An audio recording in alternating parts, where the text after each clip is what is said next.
And Thank Robert. you, Sean, and thank you to all the previous speakers, Stuart and Nessa, for your good wishes. You're very kind. So I'm delighted to have got this invitation to North and South Dublin MABS to launch this social policy report. It is very timely. I would commend Dublin South MABS and North Dublin MABS for taking the opportunity, if you like. I mean, it's nothing if not opportunistic to do some research on the financial impact of the pandemic on clients in the Dublin region. Stuart, thanks for setting out that context and the findings of the report. And Nessa, thanks for your observations, particularly your experiences with the work of St. Vincent de Paul. I'd like to start by just picking up some elements of the report, but I suppose firstly I'd like to acknowledge some the various government supports that have been provided, such as supports from utility providers and the banks. The various moratoria and forbearance measures, they've assisted in cushioning the financial impact of COVID-19 in the short term. And at a strategic level, MABS has assisted indeed with the central bank with a targeted review of the standard financial statement, which has been the bane of all of our lives for a long time, or at least for the clients of MABS. A consultation paper was published and there were proposed amendments and enhancements. So I suppose we'd have to say at least that's progress there that we didn't have before. And I'm really glad that MABS has now got a seat at these various tables and is a very central participant in some of these changes and debates. I suppose those consultations have given us the opportunity to comment on the Code of Conduct and mortgage arrears as well, more widely. Also, that Private Residential Tenancies Act has included MABS as a source of support for tenants in rent arrears. And I think that's been an important acknowledgement of MAB's central role, and also the fact that rent arrears are unlikely to be an isolated debt in anyone's house. So I suppose it's often, rent arrears are often accompanied by so many other stresses and debts. And it's really obvious that tenants need the kind of holistic service that MABS is able to offer just to help them navigate past their problems. Of course, I welcome all these variety of supports for citizens, but I'm very conscious of the uncertainties created by the various revisions of the government timetables. For example, the uncertainty around the ending of the PUP payment, which has been extended a couple of times and now is extended to June 2021. The utility forbearance dates were changed and revised. The eviction moratoria were also changed and revised in alignment with the 5K movement limited. The bank payments breaks, they saw a big build-up up to September 2020, and we were very vocal and loud in our horror at the idea that there would be a cliff edge finish to those payment breaks. And they were further extended, but only on a case-by-case basis. I mean, the reason I'm mentioning all of these is not to criticise the supports, but to point out that the uncertainty levels continue to lead to confusion among citizens, particularly among the vulnerable clients of MABS. And I find it hard to credit that we haven't learned, we talk about mental health and we exacerbate the mental health issue all the time by not giving certainty to people in all these various crucial areas of their daily life. I suppose my other big concern is that the financial services landscape is changing. The planned exit of Ulster Bank from the Republic, the reduction in the number of Bank of Ireland branches, PTSB going cashless in 44 locations. I mean, it's also a feature of articles in the UK media at the moment that Provident, the main moneylender in the Republic of Ireland, may go into administration. This contraction of the banking and credit industry isn't good for Irish consumers. And the impact will be felt, of course, as always, more acutely by vulnerable clients. For example, as you described in your report, these gaps in the market may provide more opportunities for illegal money lending. And we all know the huge loss of wealth to the community that this implies when people have to pay more for their credit. There's no savers in this group of people.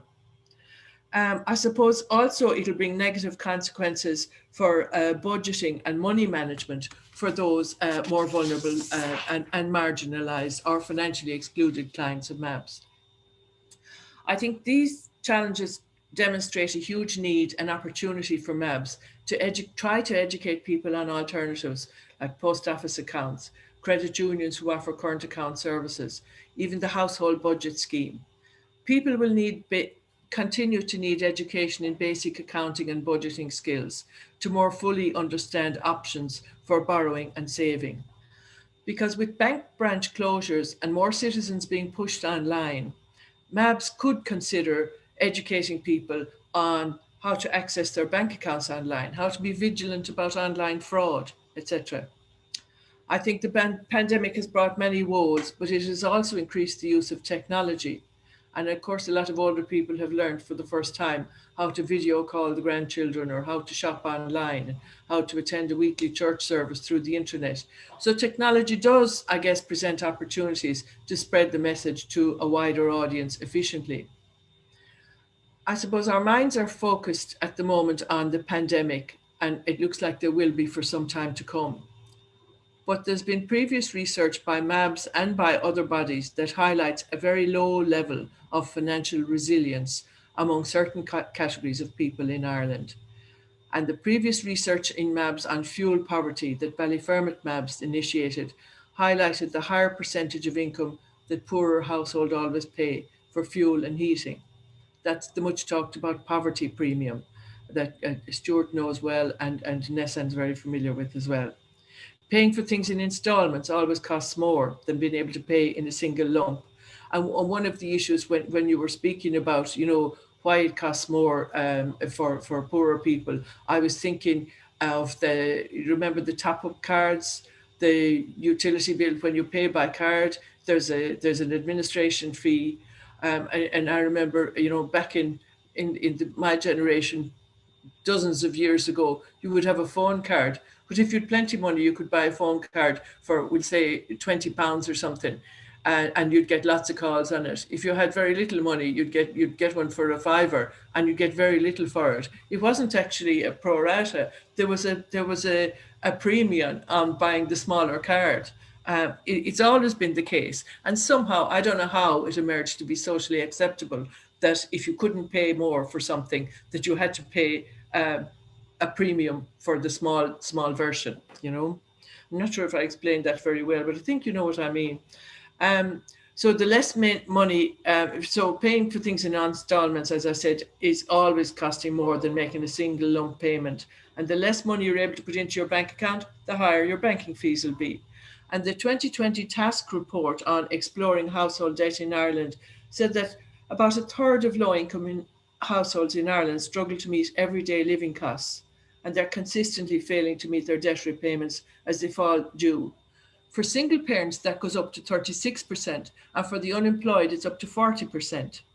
So we've heard from the report presented earlier, there's no doubt that COVID and the resultant economic situation will exacerbate these statistics. And the low level of financial resilience and the precarity amongst households in Ireland needs to be continually highlighted by MABS. Looking at addressing some of these areas at issues at local level, I'd like to acknowledge what North and South Dublin MABS have done and the work you're undertaking in the area of money management education. That Money Makes Sense programme run by the Northside Partnership in conjunction with TASC has a key MABS component. Money advisors delivering a 24-week financial capability and coaching programme for specific target groups in the community. And of course, when COVID arrived, you were very proactive in redesigning that program so that it could facilitate participants to get their training online via their mobile phones. Likewise, south of the Liffey, work is continuing with local community partners and outreach programs, such as the student budgeting program with Technological University of Tallaght, which again has been facilitated to go online. I think these initiatives demonstrate how MABS are addressing local needs and adapting to accommodate clients during the pandemic. This week also happens to be Global Money Week, and of course, COVID has impacted on school visits, but MABS personnel right around the country have been very much involved, although virtually this year, in the financial education of our younger people, in understanding the difference between spending needs as opposed to spending wants. in looking forward to the year ahead, and of course I am looking forward to the year ahead because I'm due to retire soon, I'm going to be as optimistic as I can in saying that my fervent hope is that, well, pending all public health measures, etc., that all MABS staff will be in a position to return to their offices, because the needs for MABS is predicted to be very high because of this pipeline of accumulated debt that is likely to be happening as people are relying on PUP as their sole income source. So people will face the financial consequences of the pandemic, and it has taught us how to be innovative in many different ways about the MAB service offer. And that will probably need to change and adapt into the future. But of course, some people still have a preference for the face-to-face service. There are also opportunities to reach out using technology. And the pandemic enforced an online and remote-only service on CIB-funded companies for the most part. And that no doubt will affect the future of remote work and service delivery. But we don't want to ape what the bank solution has been and make people talk to the wall. And I think that's a very regrettable feature in banks. And I suppose I'm not interested in moving everything online, even though, IT has been my background from years ago. I'm interested in making the services more effective and efficient. And I think I'd be looking almost at a kind of an advocacy type relationship between MABS and their clients, rather than just this kind of nomenclature that is service, which is eminently conducive to be moved online. I'm not thinking of a service that can be moved online. I'm thinking about an advocacy relationship with the client that is necessary for the relationship to be whole and complete. So on the technology front, I'm very happy with that kind of proviso. That I'm very happy to mention that CIB intends to establish a cross-service digital strategy working group to provide a forum for CIB and representatives of the 21 CIB-funded companies to come together as part of information gathering, consultation, and discovery project. I suppose the discovery is really to discover, what do people want? What do clients want? What do citizens need? Not discovery of how much we can put on online as fast as we can. That was enforced on us through COVID.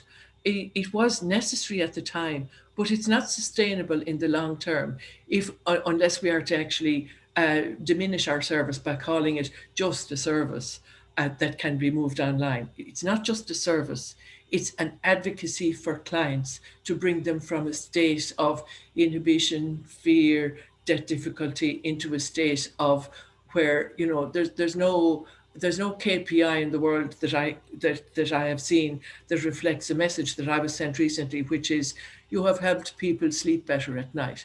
Where's the metric for that? And that's what we need to do.